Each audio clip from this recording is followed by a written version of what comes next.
Are you kidding me? I got a call from the police that my missing husband had disappeared into the forest. They found his belongings and even a suicide note near the scene. Faced with the worst possible outcome, I couldn't accept it right away. However, my then 1-year-old daughter was my saving grace, helping me to look forward. 3 years have passed, and just as our life had stabilized, something extraordinary happened to me. I'm Kate, 34 years old. A single mother raising my 4-year-old daughter, Ally, while working as a preschool teacher. My husband, Joe, disappeared 3 years ago and never came back. We hit it off right after meeting. Kate, you're a preschool teacher? I love kids too. I was drawn to Joe's carefree smile. I lost my parents in my late teens and only had my sister, so I had a strong desire to marry. Joe reciprocated my feelings, and we got married about a year after meeting. We soon had the child we dreamed of, and initially, our life was as happy as I had imagined. But that happiness didn't last long. About 6 months after Ally was born, Joe started acting differently. Hey, Ally can sit up now. Oh, really? That's nice. Joe was always sighing, distracted even when I talked about our daughter. It feels like he doesn't care about his own child. Is he just tired? I felt a bit lonely about Joe's attitude, but I didn't blame him, thinking he was working hard to support us. I had worked until just before giving birth, but quit to focus on childcare. So, I thought Joe might be feeling pressured to support the family alone. But our conversations dwindled, and he often stayed at a hotel near his work, claiming he was busy. Eventually, he stopped giving me money for living expenses. Can I have this month's allowance? Yeah, I'll give it to you soon. Despite his promises, he never did, and I had to dip into my savings. While I was wondering what to do, Ally was about to turn 1 year old. Ally's first birthday was approaching, and I wanted to celebrate it together as a family. Hopefully, this will change Joe's attitude. I told Joe about the birthday party and made sure he kept his schedule free. It's on a Sunday, so you should be off work, right? I can't wait to celebrate together. Yeah, but actually, never mind. Joe seemed distracted and hesitant. What's wrong? If something's bothering you, please tell me. I gently prompted him. Thanks, actually. Joe started to talk hesitantly. He confessed that an old friend had asked him to co-sign a loan for a new business. That friend then disappeared, leaving Joe with a debt of $100,000. I can't pay such a huge amount right away. Maybe I should divorce you to avoid causing trouble. Don't say that. We're a family. We'll get through this together. Though I was shocked, I decided to use my savings of about $85,000 for my single days and $15,000 set aside for Ally's future to help him. Are you sure? But that was your hard-earned money. That's true, but it's okay. You're more important than money, Joe. Before we got married, we talked about our savings, so Joe knew I had a decent amount set aside.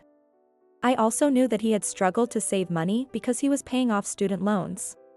Of course, I hesitated to give up my hard-earned savings, but I couldn't just watch my beloved husband suffer.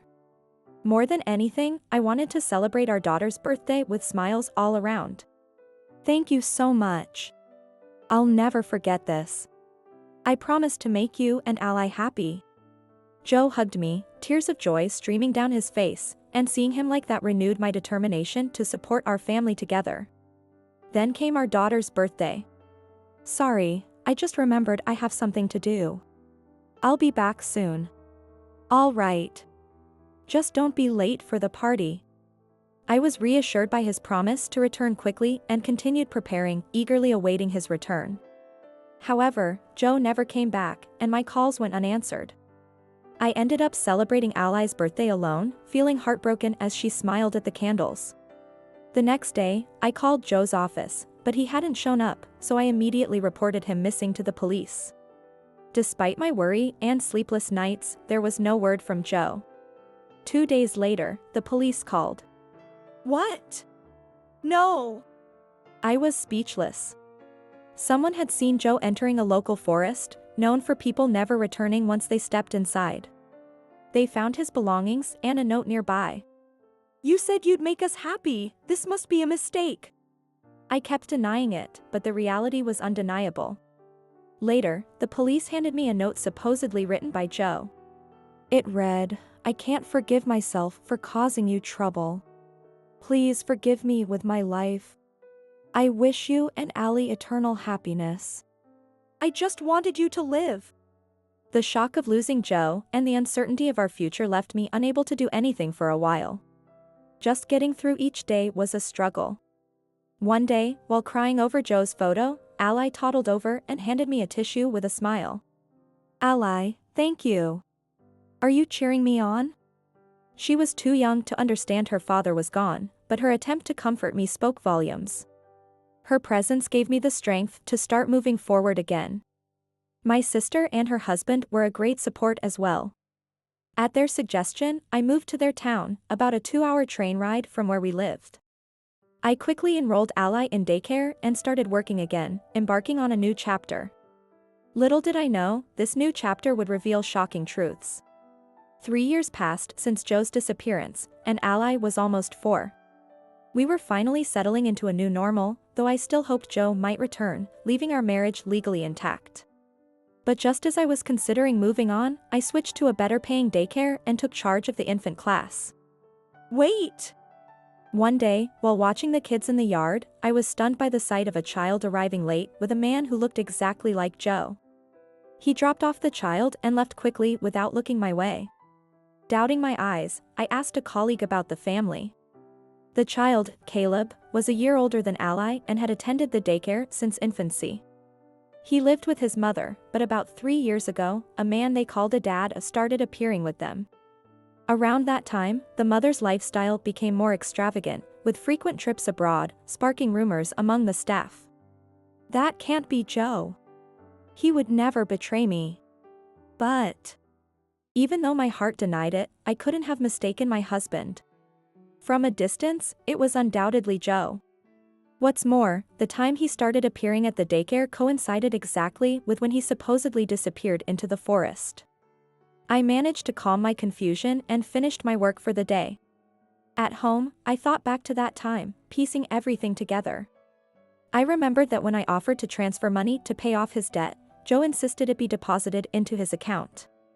At the time, I thought it was just more convenient for him, but now I realized he wanted to use it for himself. His bank book was never found among his belongings or at home. I didn't want to believe it, but it seemed Joe had lied about his debt to take my money and faked his death.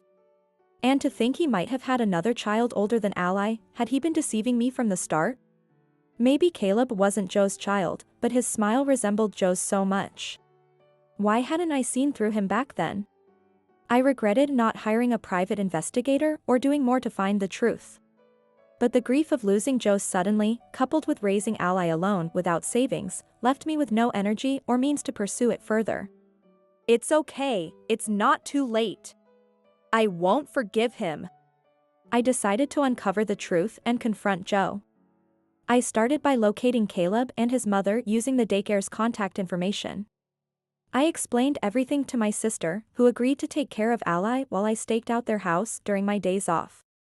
It didn't take long to confirm that Joe was indeed living with them, and I prepared to confront him. You're not getting away this time. I learned from the daycare that Joe worked at a restaurant and had Mondays off, so I arranged to have the day off as well and planned my visit. From Joe's usual demeanor, it was clear he had no idea I was close by. Excuse me, I just moved into this apartment building. I brought a little something as a greeting. I rang the doorbell, pretending to be a new neighbor. Joe opened the door, expecting a small gift, and was utterly shocked to see me. Well, thank you for what? Realizing it was me, Joe stood frozen in disbelief. Taking advantage of his shock, I pushed my way into the house. I am the one who should be surprised. I never thought you were still alive. I don't know who you think I am, but what are you doing in my house? Trying to regain his composure, Joe continued to pretend he didn't know me. What's going on here? A woman, clearly irritated, came to the doorway. Caleb was likely at the daycare, as he wasn't around. Stop lying. Explain this right now. I confronted Joe without backing down. You need to leave. I don't know you. Joe was determined to maintain his denial. This is outrageous. How dare you barge in like this? The woman sneered, clearly amused by the situation. I needed Joe to admit the truth, but it seemed we were at an impasse.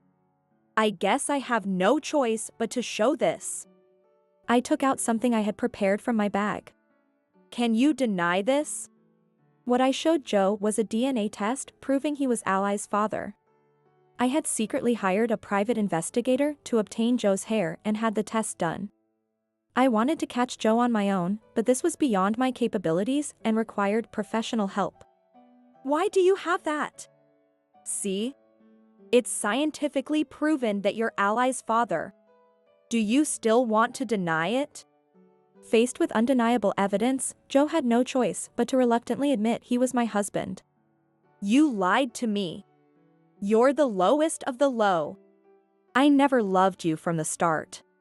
You were just an easy mark, you foolish woman. He sighed and said it so nonchalantly. The other woman watched our exchange with a smirk. The story about taking on a friend's debt was a lie too, wasn't it? Where's the money you took from me and Ally? Give it back now. Yeah, I used that money, thanks a lot. He showed no remorse, if anything, he was proud. For the past 3 years, do you have any idea what I've been through? I clenched my trembling fists and poured out my anger. Who knows? That's life, ups and downs. Well, in your case, it's all downs. Joe laughed, exchanging glances with the woman. I want to cut ties with someone like you as soon as possible. I'm officially divorcing you. I was beyond angry, I was disgusted. I declared my intention to start over. We're still married? Fine, do whatever you want. You handle the paperwork. Joe waved his hand dismissively, completely unbothered. Fine. I'll be seeking alimony and filing a police report for the money you stole, so be prepared. His face changed color immediately. Wait, what do you mean by a police report? Exactly what I said. Oh, and I'll be informing the authorities about some other things too. Huh? What are you talking about? Isn't it true you've been fraudulently claiming child support while living with the father? I'll be reporting that as well.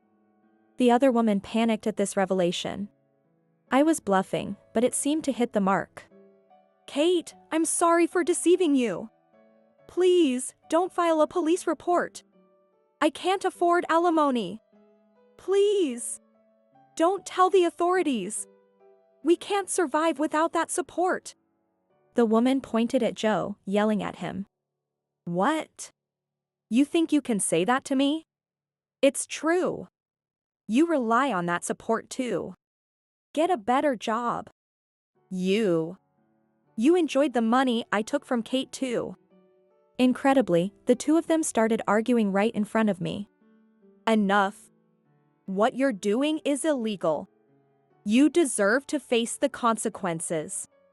Please, don't turn us in. What will we do if we're arrested? Joe and the woman clung to me, begging, but I brushed them off. Whatever happens to you two from now on, you'll have to deal with it. Good luck. With that, I left their house, leaving them behind in despair. I finalized the divorce, claiming alimony of $30,000 and child support of $700 a month. I knew the $100,000 Joe took from me wouldn't be returned, but I was determined to get the alimony and child support no matter what. Joe was granted the damage report I filed and will be in the care of the police for a while. I heard that Caleb was temporarily placed with his maternal grandmother. This whole ordeal made me stronger and deepened my bond with my daughter. Now, I'm determined to face the future with Ally by my side.